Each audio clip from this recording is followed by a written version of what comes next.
dimanche 12 juillet 2026 yemook 10e édition conférence bu daayira Baladil Amine di amal at bu nekk fii ci Dakar ca université Cheikh Anta Diop te mu ren bi nag jëmoon ci l'islam et la justice maanaam islam ak yoon bi la bés nag ñu tànnoon comme parrain El Hadji Omar Ndaw bu Daaru Salaam ak marraine di soxna Mbaliya Camara mu nekk ab conférence bu ñu xaar lool at bu nekk tax na mbokk xarit taalibe ak soppi rawatina cellule yu daayira Baladil Amine nekk ci mboolem université yu Sénégal jóge ko fu nekk ngir teewe bi la bés waral ñu dénk suñu micro ñenn ci président yu commission bu daayira bi ngir dikkaat ci bi la bés. asalaamaaleykum wa rahmatullah maa ngi tudd El Hadj Sylla nekk membre daayira Baladil Amine plus précisément ci cellule UCAD bi maa ngi bokk ci pôle communication ak accueil. waaw tey ñu ngi 12 juillet 2026 pour feetal suñu 10e édition comme ni nga ko waxee 10e édition bi nag ñu si laxasu si ay mbóot ci ay ngënal vraiment mbégte la parce que première édition bi mu nekkoon 2013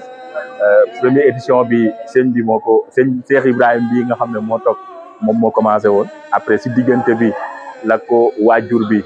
Cheikh Mouhidine Alpha Sama Diallo gunge def 5 éditions après Cheikh Ibrahima moo ñëw continuer mu nekk mbégte aussi ren thématique bi mooy justice ak science l'islam et la justice maanaam l'islam ak justice donc mu nekk loo xam ne aussi mbégte la ngënal parce que société bi ñuy dund tey actualité dafa soxla nitu diine yi nga xam ne dañuy waxal yàlla rek wax dëgg wax aussi li nga xam ne moom la société bi soxla d'où l'importance aussi ci thématique bi nga xam ne jël nañ ko tey. Je réponds au nom de Omar Senghor bokk ci daayira Baladil Amine di aussi le président de la commission d'organisation. alhamdulilah ñu ngi sant yàlla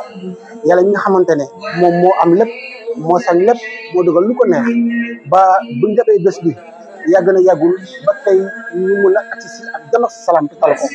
donc dañuy remercier suñu bu baax organisation nag yombul bu ñu waxee organisation wax lu jafe mooy loo xamante ne dañ koy def avant pendant et après ba comme ni ma ko waxee rek dañoo nekk si milieu universitaire milieu boo xamante ne c'est un milieu bu xamante ne les règles sont strictes donc lépp loo fiy def rek il faut nga wàccu ak il faut nga def de telle sorte que da ngay respecter les règles établies au niveau de l'UCAD, que ça soit au campus pédagogique, que ça soit au campus social. léegi si préparation bi mooy wàllu dem si wàllu organisation bi si préparation avant la conférence mooy démarche yi ñuy def pour am salle bi ki ko jiite mooy le coordinateur def na si lépp lu mu mën pour ñu mën am salle bi ñu defee conférence tey bu loolu anta aussi ñi nga xamante ñoo yore wàllu commission d'organisation bi def nañ ay démarches au niveau du COUD pour mën a yombal dëkk bi ak gan bi ndax COUD ku ne xam nga ne dafa changé accès bi yombul dafa ay demande d'accès demande ay déversement pour am suñu gan bu ñëwee ñu mën dal fu mucc ayib ndax ku woote rek da nga war a defar lépp ba lépp mucc ayib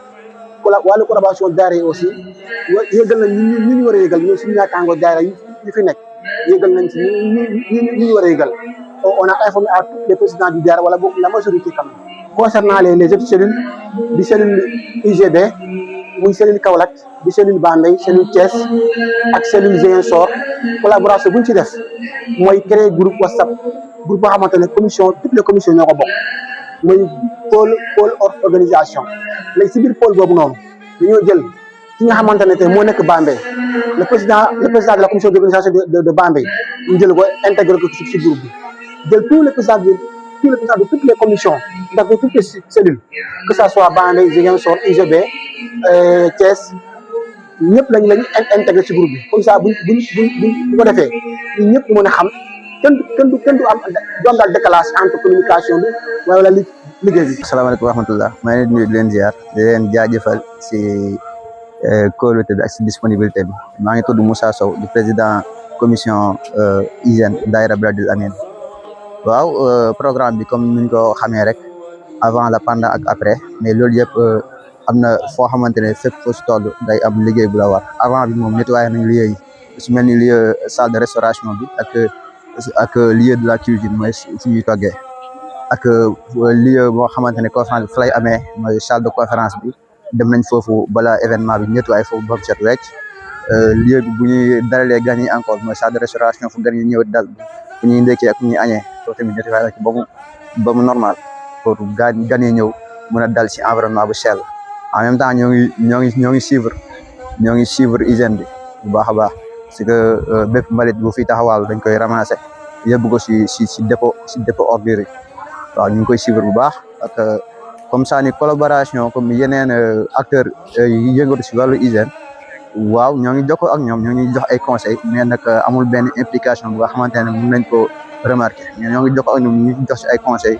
li ci mel ni saytu wàllu ñam bi parce que fexe nañ ba ñuy saytu wàllu cuisine am ay gants spéciaux yi nga xamante ne yooyu la ñuy utiliser bu ñuy togg léegi moom ñu ngi ci veille bu baax ak ndox bu ñuy toggee encore ak yeneen aliments yi ba lépp mën a jaar yoon nit ñi mën a ñëw ci jàmm fekk ci jàmm delluwaat ci jàmm am hygiène bu am solo ba kenn du fi jëlee laraange incha allah. mën nañu wax ne daayira moom dafa dajale ñu bëri dafa dajale ay membres yu bëri membres yi ñoo ngi tas ci biir réew mi mais ñoo ngi occupé yenn fonction yi xamante ne ci biir dëkk bi la nekk mais lu ci demee ay collaboration wala UCG malheureusement amul parce que xam nañ ne conférence bi mu ngi koy amal ci week-end xoolee service yooyu ay service état la bëriwul lu muy fonctionner week-end mais ñuy avec tout ça ñoo ngi débrouiller ak suñu moyen de bord ba mun a ba fexe gars yi nekk ci jàmm nekk ci environnement bu sain veiller ci lépp luy propreté lieu yi ñuy amalee conférence bi ak lieu yi ñuy dalalee gan lieu yi ñuy toggee ak matériel yi ñuy toggee yëpp nekk ci ay conditions d'hygiène yu normal lu ci mel ni wàllu santé waaw daayira bi am na benn commission bu nga xamante ne mu yëngatu ci wàllu santé ñuy lëkkaloo ak ñoom ñuy waxtaan ci yooyu mais amul benn implication bu nga xamante ne jógee na extérieur daayira bi ñëw mais nag am nañ ci ñi nga xamante ne seen xam-xam màcc na ci wàllu santé te ñu ngi ci waxtaan ñu ci jox ay conseils ñu ngi suivre conseils yooyu waaw yooyu daal lañ jëfandikoo ba alhamdulilah rabbil alamin boobu léegi amul ci benn jafe-jafe liggéey mu ngi déroulé normal. maa ngi tudd Diallo Mouhidine di membre daayira Bladul Amine. waaw sécurité xam nga doon na mbir moo xam ne mbir mu xaw a doy waar la mais xam nga ku bu ne sécurité rek jeex na nit ki boo ko wooyee ci benn conférence mu ñëw nga war ko sécuriser da ngay wax ak moom ci dal waa COUD yi dinañ ñoom amuñu benn réeróo ak yeneen sécurité yi waaw doon na loo xam ne boo ñëwee jël la dalal ci anam bu mu jëlee wax ak yow en tant que talibé dalal la waaw xool daal anam bu mu gën a rafetee daal ñun noonu lañ koy fas yéene defe incha allahu rabbi. waaw ku wax conférence yi ñuy kàddee ku ko yàggatee wax mbooloo waaye comme mu doon daana demee rek am nañ yaakaar ne noonu lay demee donte nag affaire bi des fois dina xaw a compliqué parce que des fois salle bi dina teel a fees gars yi ñëw mais da ngay jéem a gérer rek nga xam ne mbooloo mi moo toll noonu mbooloo Cheikh Moudine moom yaakaar naa soo wootee da ngay woote rek mais xamoo ñaatam nit ñi ñu wër si mais nag mbooloo mi lu mu toll da ngay jéem a gérer rek empêcher affaire bi pour tension bañ a am waaw ñëpp bu nekkee ay muxadis si moom affaire bi day gën a neex rek te yaakaar naa fii ñi fi ñëw yëpp ay taalibe lañu ñëpp ay muxadis lañu. waaw parce que ñun comme li ñuy wax rek xam nga soo wootee moom ki la fekk si moom mooy star bi ñun loolu daal daayira Bladul Amine loolu noonu la ñuy doxee maanaam ki ñëw moom événement bi léegi ñu conférence bi ñu ngi koy defee foo xam ne tey ni conférence bi toll événement bi toll si dayo ñi ñëw ñoo ko ëpp léegi ñun dañuy def dans la mesure du possible ku ñëw rek ñu fexe nga toog looloo tax fii amul place réservée à part ñi nga xam ne parce que aussi dañoo nekk société boo xam ne dañuy wormal nit ak peut-être ci dimension yi mën nañ am na kilifa yoo xam ne mën nga leen réserver place mais instant bi dañoo ubbi salle bi ku njëkk a ñëw toog su feesee nag ñu jéem a xool naka la ñuy communiquer ak suñuy gan parce que ñoom ñoo ñu gën a bëgg sëñ bi ñun ay ndong lañ yàlla moo ñu nattu ñu nekk ci kaw mais ñi nga xam ne ñoom ñooy ñëw bàyyi seen yitte bàyyi seen soxla ñooñu ñoo gën a bëgg sëñ bi looloo tax ñooñu bés bi ñoom ñoo ko moom. ci noonu lépp daal di yëmb ñu war a wutali ca salle visioconférence bu UCAD 2 ngir mun a tàmbali bi les conférence ci ab diir bu ndaw taalibe yi commencé di dugg ci salle bi ndànk-ndànk tax na ñu gis ne laata 17h fekk na salle bi fees del ba sax am nañu mujjewul dugg mbégteem conférence bi daal di tàmbali ci ay zikr yu neex lool diggante Cheikh Coulibaly ak kuréel bi.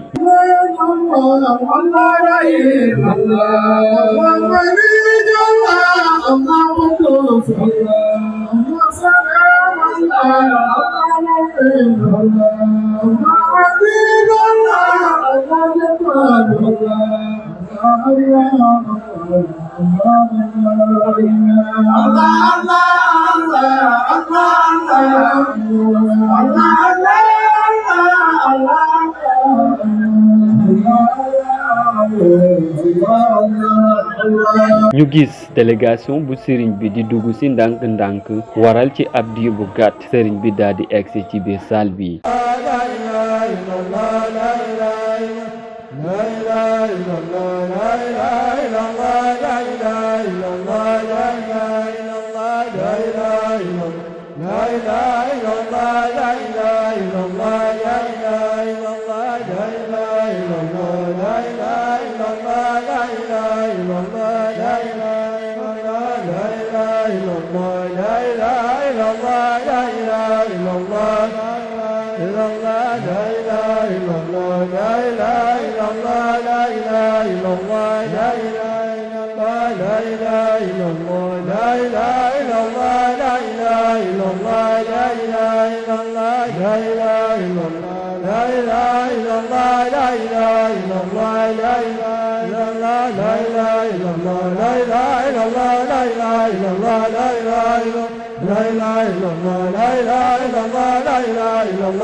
mbokki àddina bi mbokki lislaam bi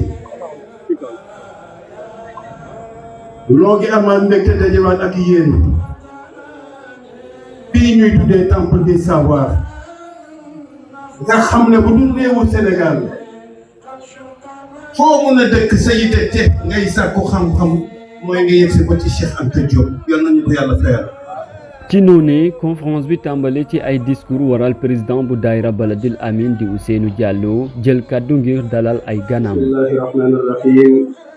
alhamdulillahi alladi akramana bil islam wal iman wa sharrafana bil insaniyati wal ihsan wa nashkuruhu alhannan al mannan ja'alana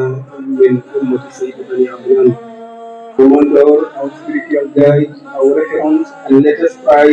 Sheikh Muhyiddin, may Allah welcome him into heavenly paradise. Dear Rector of Sheikh Anta Diop University, dear Variant Professor, dear members of the Daira Baladil Amin and the Daira of all universities without forgetting the diaspora,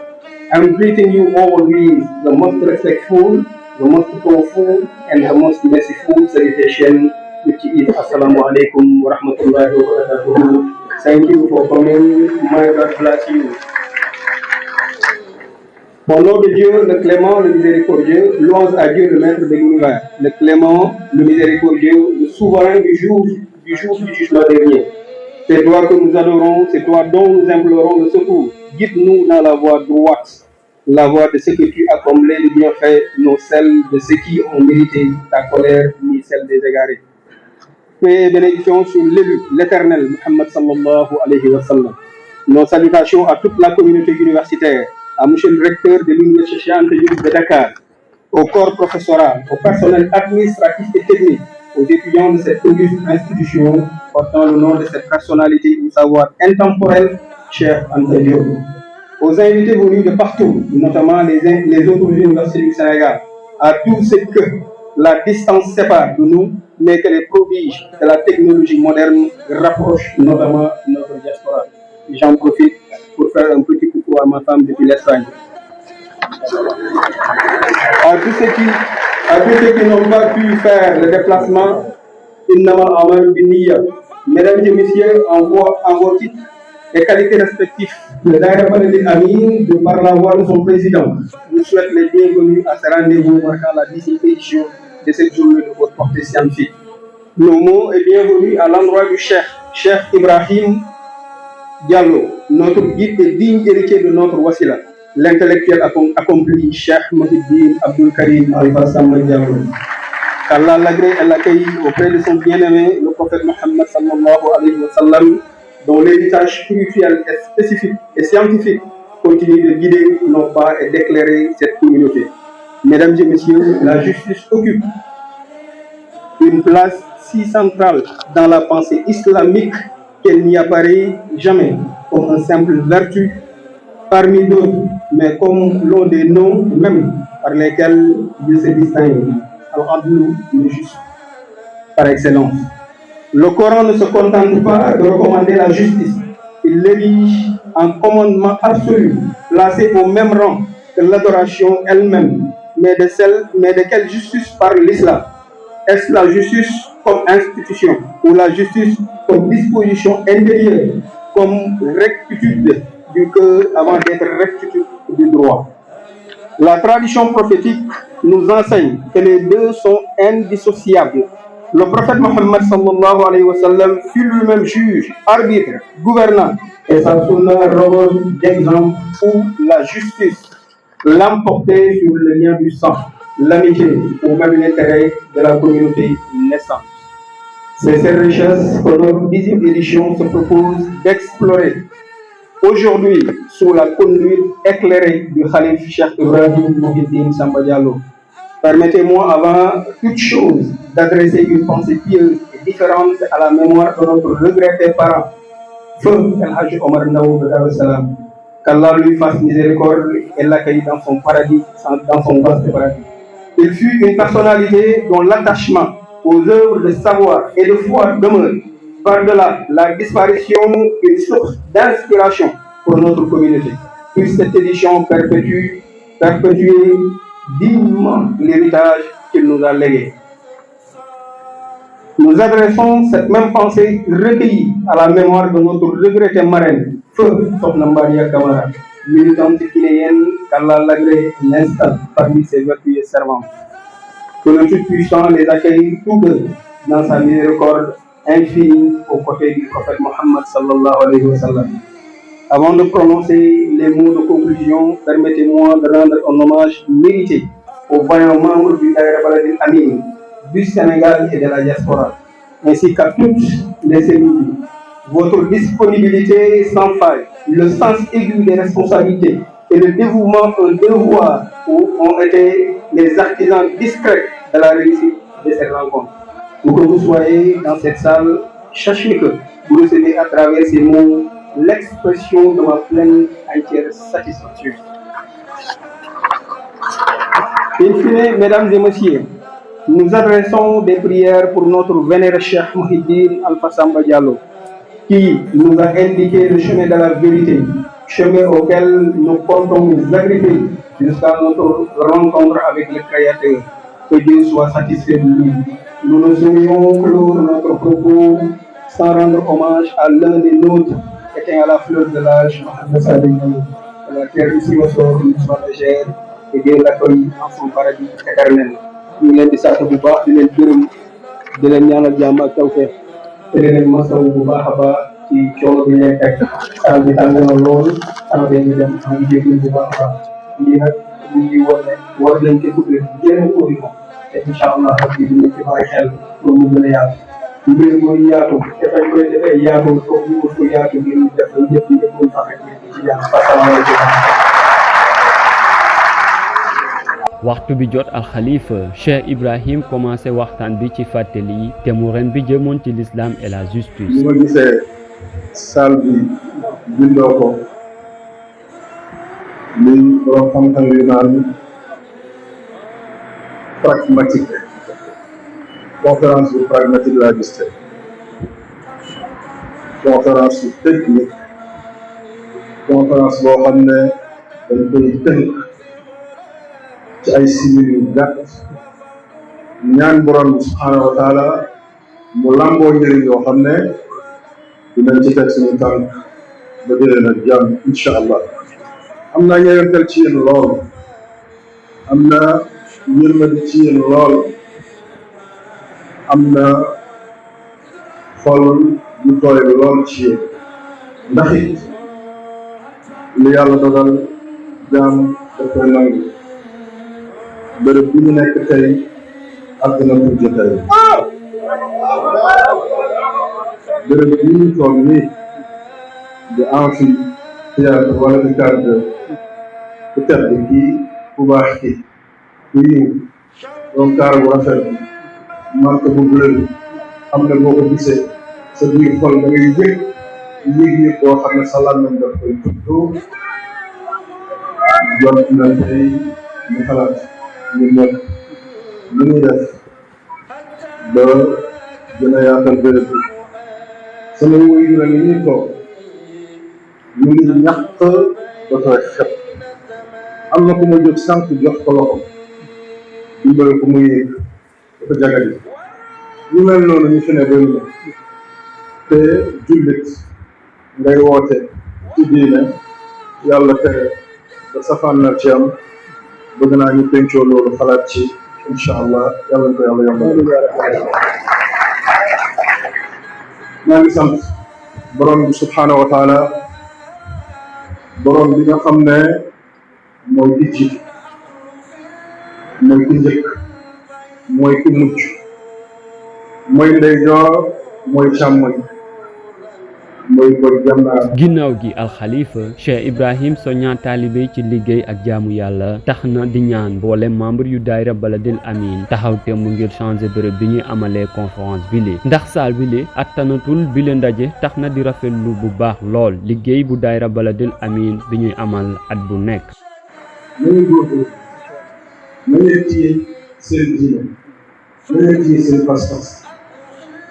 dëgg yàlla nag boo ci nekkee doo bëri mbokk dinaa profité ci loolu xew-xew yi jàll yéen étudiants yéen a tax ma yor yëgloo ma kenn ci internet bi suma jëmm ji commentaire loo ma kenn ci internet bi suma jëmm ji saagantewu ma loo kenn ci yéen xaslontewu ma kenn ci yéen ñun weesu nañ loolu man buñ may saaga ci dëgg yi bëgg naa buñ may xasit ci dëgg yi bëgg naa fair play nag yéen tamit fair play na ngeen nangu dëgg dafa métti boo ko waxee am na ñu mu arrangé am na ñu mu arrangé wul li gën a am solo ki koy wax na am gëm-gëm toujours ne li ñuy wax dëgg la te dara mu tax mu doon te biir laa su ma war weer bii jant wii buñ ko tegoon suma loxo ne daa bañ a wax dëgg dinaa wax xooluma ci kanam xooluma ci dara kon loolu bu leen ci kontante man mën naa dëkku la yonent bi sallallahu alayhi wa sallam Walid bun Mughira saaga na nee na ko fenkat la tàppalekat la maa ngi jéggalu Abdoulaye juru ko ndax tax na mu bàyyi message déedéet yàlla ci boppam moo jëlal revanche yonent bi sallallahu alayhi wa sallam di tontu Walid bun Mughira di ko ton dem ba ne Walid bun Mughira ki ngi naan mooy baayam du baayam du sang mooy baayam loolu mooy l'islam dafa am point yu sensible ci dëkk bi am mbooloo mu sensible ci dëkk bi boo ànd ak ñoom loo wax ñu ne dëgg la boo àndul ak ñoom loo wax ñu ne ñoom ngay waxal sàkku njëggal ci yéen barab bi amiin ngeen ma ko mayee incha allah ñu delluwaat ci daara ji ci mu gën a yaatoo ci mu gën a yelloo maa ngi leen di sant maa ngi leen di gërëm maa ngi leen di jaajëfal maa ngi leen di ñaanal ba déwén ak jàmm maa ngi leen di sant di gërëm ak alhamdulilah. 10e édition conférence bu daayira Baladil Amine yéete njàngale ak ay ñaax doon na lu fës lool ci discours sëriñ bi tax na taalibe xarit ak soppe mbégte ak i bànneex la ñu dundee bile conférence édition 2026.